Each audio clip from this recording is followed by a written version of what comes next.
नमस्कार साथियों, स्वागत है आपका अपने YouTube चैनल पर। और इस वीडियो में हम बात करेंगे नगर पालिका का राजस्थान में क्या इतिहास रहा है। इससे पहले वाले वीडियो में हमने देखा था कि नगर पालिका का भारत में क्या इतिहास है, और इस वीडियो में अपन राजस्थान के बारे में पढ़ेंगे। तो चलिए बिना देरी के अपन टॉपिक पे आते हैं। राजस्थान में नगर पालिका का इतिहास।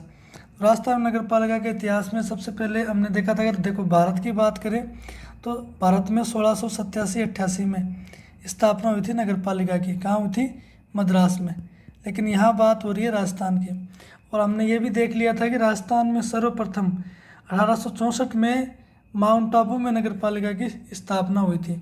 अब माउंट आबू में क्यों हुई थी, इस बात पे हम चर्चा कर चुके हैं, एक बार फिर से कर लेंगे। तो माउंट आबू में स्थापना सबसे पहले होने का कारण था कि एक तो ये पर्यटन स्थल है, दूसरा अंग्रेज़ों का निवास स्थान रहा हुआ है, क्योंकि जो एजीजी हुआ करता था वो 6 महीने अजमेर में और 6 महीने माउंट आबू में रहा करता था।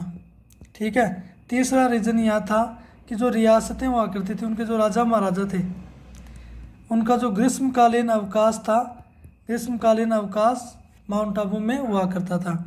ठीक है। उनके हाउस बने हुए थे ग्रीष्म माउंट आबू में, और वो ग्रीष्मकालीन गर्मी में वहाँ पर रहने के लिए जाया करते थे। तो इसलिए जब वहाँ पर इतने लोग वहाँ पर रह रहे हैं तो वहाँ पर व्यवस्था होनी चाहिए। किस चीज़ की? कि वहाँ पर लाइटिंग की व्यवस्था होनी चाहिए, साफ़ सफाई की व्यवस्था होनी चाहिए। ठीक है। तभी तो लोग पर्यटन के लिए आकर्षित होंगे। तो इन सब चीज़ों से, इन सब कारणों से वहाँ पर एक नगरीय निकाय की आवश्यकता महसूस हुई, जो वहाँ पर इस सब चीज़ों का ध्यान रख सके। इसलिए माउंट आबू में सबसे पहले नगर पालिका की स्थापना हुई। उसके बाद में 1866 में अजमेर में, क्योंकि अजमेर अंग्रेज़ों का गढ़ रहा हुआ है, और दूसरा अजमेर में पुष्कर जो है वो पर्यटन स्थल भी है। 1867 में ब्यावर में, और 1869 में जयपुर में नगर पालिका की स्थापना होती है। अब अपन आगे देखते हैं। आगे देखें तो नगर पालिकाओं का जो है उद्देश्य क्या था, इनको गठित करने का क्या उद्देश्य था। तो उद्देश्य, जैसा कि हमने बात करी थी कि किसी एक क्षेत्र विशेष के अंदर जो लोग रहते हैं। देखो जैसे इसमें क्या होता है कि पहले अपन शहर की परिभाषा देख लेते हैं। शहर क्या होता है? तो शहर किसे कहते हैं? तो शहर के लिए आवश्यक है कि वहाँ का जो 75% पुरुष वर्ग है, जनसंख्या का 75% पुरुष वर्ग जो है वो गैर कृषि कार्यों पर निर्भर होना चाहिए। ठीक है। ये हम पहले देख चुके हैं। तो इसको क्या कहेंगे? हम शहर कह देंगे।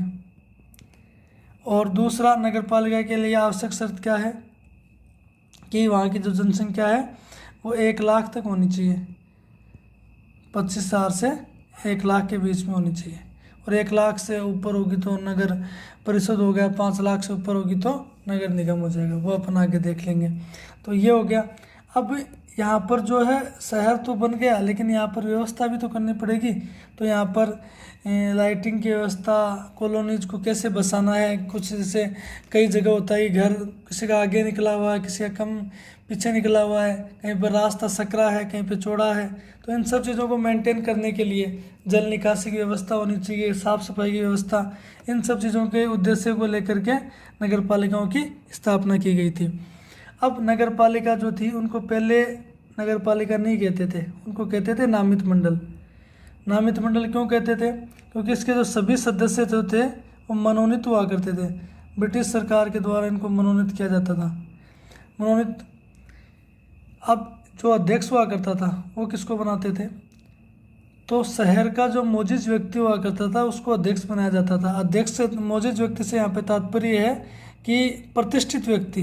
ऐसे होता है ना, गांव के अंदर कोई जिसको सब जानते हैं, जानकार व्यक्ति हो, ठीक है, उसको क्या बनाते थे? अध्यक्ष बनाते थे। और इसकी सहायता के लिए 7 सदस्यों का सलाहकार मंडल भी बनाया जाता था। अब इस सलाहकार मंडल में एक तो स्थानीय प्रशासनिक अधिकारी होता था, एक थाने का दारोगा हुआ करता था, एक चिकित्सक, और एक स्कूल का संस्था प्रधान, मतलब हेडमास्टर, मास्टर साहब। और इसके अलावा 3 अन्य व्यक्ति इसकी सहायता के लिए हुआ करते थे। और जो तत्कालीन जो सरकार थी, जो ब्रिटिश सरकार थी, वो इनका ध्यान रखती थी और इनका पर्यवेक्षण किया करती थी। ठीक है। अब इससे आगे अपन देखते हैं। और उसके बाद में क्या हुआ, देखो पहले चुनाव नहीं होते थे तो इसका नाम मनोनीत मंडल था, नामित मंडल इसको कहते थे। अब क्या हुआ, 1952 के बाद से राजस्थान में चुनावी प्रक्रिया स्टार्ट हुई। चुनावी प्रक्रिया स्टार्ट होने से इसका नाम बदल कर क्या कर दिया, नगर पालिका, नगर परिषद और नगर निगम। यदि जनसंख्या 25,000 से 1 लाख के बीच में है तो नगर पालिका, अगर 1 लाख से 5 लाख के बीच में है तो नगर परिषद, और 5 लाख से अधिक है तो नगर निगम।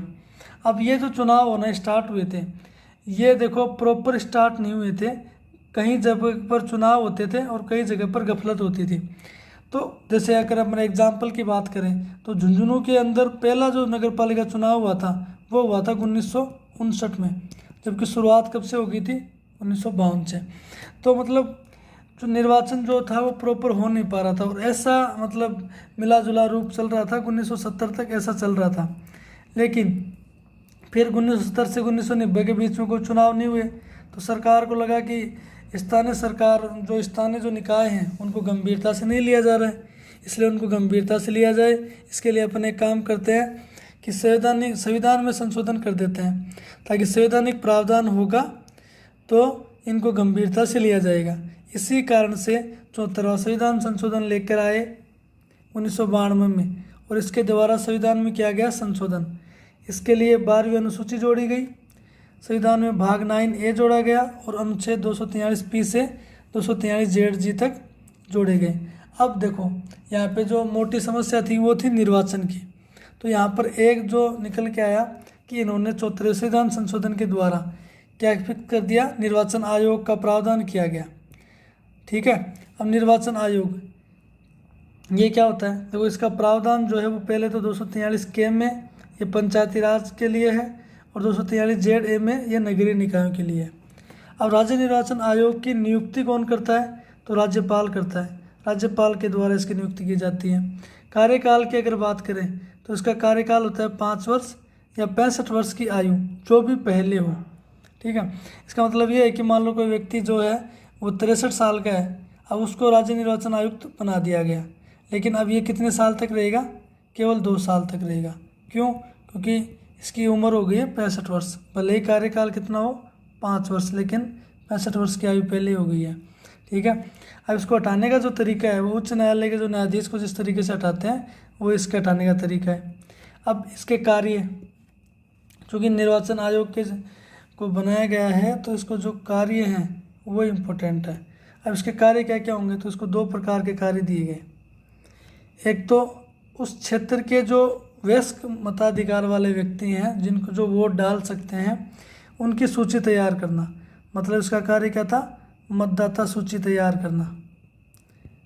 ठीक है, पहला काम। दूसरा काम भाई नगरीय निकाय का निर्वाचन करवाना। ठीक है, ये इसके 2 काम थे। अब इसके काम हमने देख लिए, अब इसको देखें अगर शक्तियाँ कहाँ से प्राप्त होती थी, तो शक्तियों की हम बात करेंगे। तो शक्तियाँ इसको प्राप्त होती है, एक तो लोक प्रतिनिधित्व अधिनियम 1951 है। शक्तियों की अगर बात करें तो लोक प्रतिनिधित्व अधिनियम 1951 से प्राप्त होती है, और नगर पंचायती राज अधिनियम और नगरीय निकाय अधिनियम 1959 और 1994, इससे इसको क्या प्राप्त होती हैं, शक्तियाँ प्राप्त होती हैं। जो राज्य निर्वाचन आयोग का गठन हो गया। अब जो नेक्स्ट जो वीडियो है उसमें हम देखेंगे कि भारत के अंदर कितने प्रकार की नगर पालिकाएँ होती हैं। चूँकि इन्होंने 2 धड़े बनाए हैं, एक तो जैसे पंचायती राज लागू होगा, या फिर जहाँ पंचायती राज नहीं है वहाँ पर नगरीय निकाय स्थापित किए जाएंगे। लेकिन कुछ जगह ऐसी भी हैं जहाँ पर नगर पालिकाएँ नहीं हैं। जैसे अगर हम बात करें, जैसे कि जो निर्वाचन छावनी परिषद है। ठीक है, छावनी वाले इलाकों में नगर पालिका एक्ट लागू नहीं होता, ये हम पढ़ेंगे। तो छावनी परिषद क्या होती है, ये सारी चीज़ें हम देखेंगे नेक्स्ट वीडियो में। ठीक है, इस वीडियो में इतना ही, धन्यवाद।